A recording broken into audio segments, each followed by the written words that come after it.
He lost 3 of his children in this blast. Let me get to the clip here from CNN. Wolf Blitzer introduces him, and you're gonna see Wolf is just, he seems kind of confused as to what he's hearing. Back now to our breaking news here in the Middle East. A massive explosion at the largest refugee camp in Gaza. Joining us now is Lieutenant Colonel Richard Hecht. He's the international spokesperson for the Israel Defense Forces. Thanks so much for joining us. I want to ask you first about this massive blast that we all just saw. We saw the video at the Jabalia refugee camp in Gaza. Is there anything more you could first of all tell us about how this explosion happened? Hi, Wolf. Thanks for having me. So we'll be coming out in the next, hopefully, hour with more data, but I can update you now that there was a very senior Hamas commander in that area. Sadly, he was hiding, again, as they do, behind within civilians. And that's all I can say at this point. We're looking into it, and we'll be coming out with more data as we learn what happened there. So can you confirm it was an Israeli attack that destroyed a big chunk of that Jabalia refugee camp? Yes, I can. We were focused again on a target, a senior commander, Wolf, and we'll be updating you with more data as the hour moves ahead. But even if that Hamas commander was there amidst all those Palestinian refugees who are in that Jabalia refugee camp, Israel still went ahead and dropped a bomb there, attempting to kill this Hamas commander, knowing that a lot of innocent civilians, men, women, and children, presumably would be killed. Is that what I'm hearing? That's not what you're hearing, Wolf. We're focused on this commander, again, who you'll get more data who this man was. It doesn't matter who he was.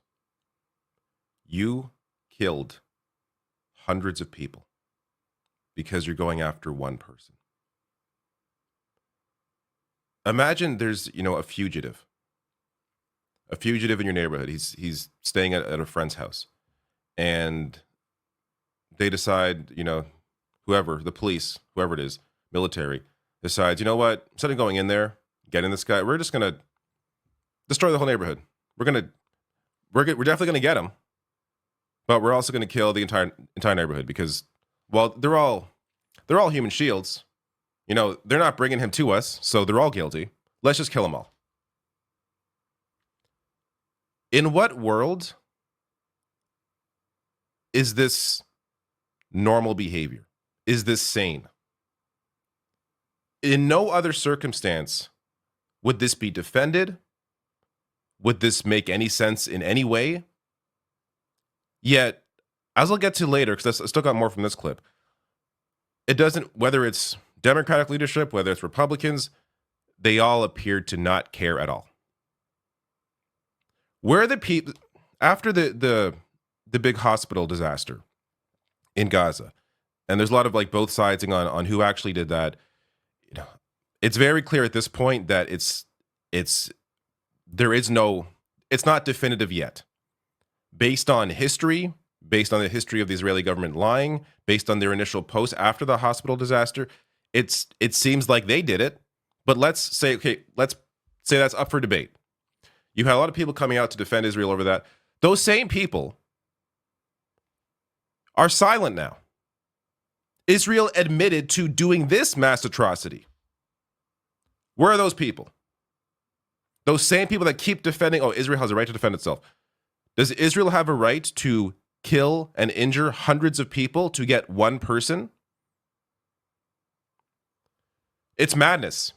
It's absolute madness.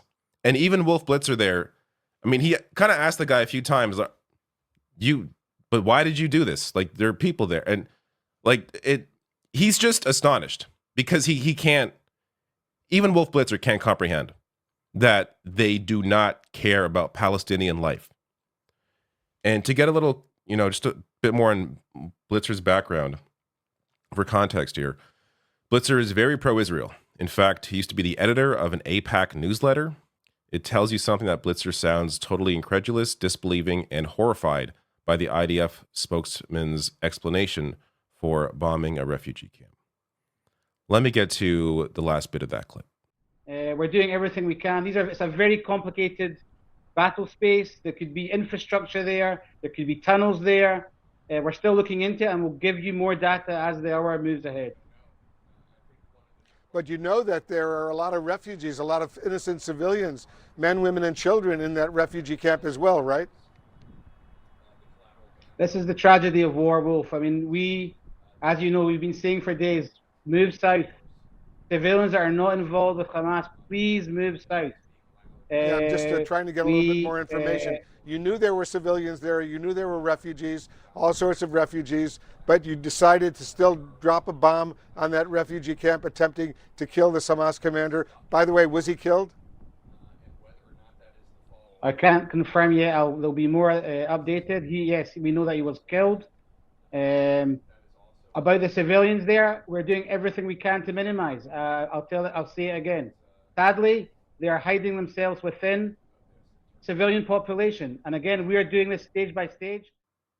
Completely psychotic. They're hiding themselves. You could say that about any criminal. Oh, this criminal is living in this apartment building. He's hiding himself within the civilian population. So let's bomb the entire building. This doesn't have to be explained. Anybody with a sane mind can see how completely mad this is. And this idea that Israel's very concerned about the civilian life. This from CBC News. More kids killed in Gaza in 3 weeks than all global conflict annually since 2019. This is data from Save the Children. And this was before the blast, by the way. So more now. So they're very concerned about civilian life. Oh, we told them to move south. They didn't. We knew they were still in that refugee camp, so we just got them all. Who cares? They're Palestinians. Doesn't matter. Who cares? We are watching genocide in real time. And we are seeing the governments of the US, the UK, Europe, Canada, all defend this. All defend the Israeli government committing these atrocities.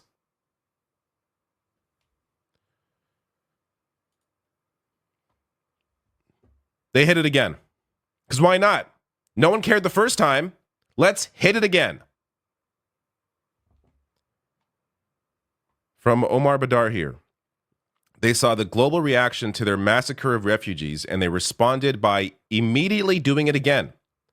Their message is simple. To hell with you and your outrage. We'll kill as many innocent Palestinians as we'd like. And Washington keeps giving them cover. This is why it's important to call out your government for supporting this. Because this is what allows Israel to continue doing this. If the U.S. pushed back, if the U.S. said, forget it, we're going to cut off aid, we're going to cut off all support because you are clearly committing genocide, then they would be forced to stop because they rely on American support. They rely on the West. But instead, no. You have these countries groveling toward to Israel. And I'll get to a bit of as to what, because if you're confused, why are these governments defending? I'll get to a bit of that after the Democratic clip. But here's a video of this area. From Max Fox here. You're looking at the site of a second massacre at the Jabalia refugee camp, not the one from yesterday, another one. So this is after the second one. Let me go small here. Just complete destruction. Look how large this area is. They obviously knew they were hitting civilians. They do not care. The Israeli government does not care. Here we go. Hakeem Jeffries. Let's get to this clown. This is the Democratic leader in the House. Here is his response after this mass atrocity. So did you think that Israel violated that law today in attacking that Palestinian refugee camp in the hopes of killing a top Hamas leader? I'm unfamiliar with the particulars on the strike, and so I'll reserve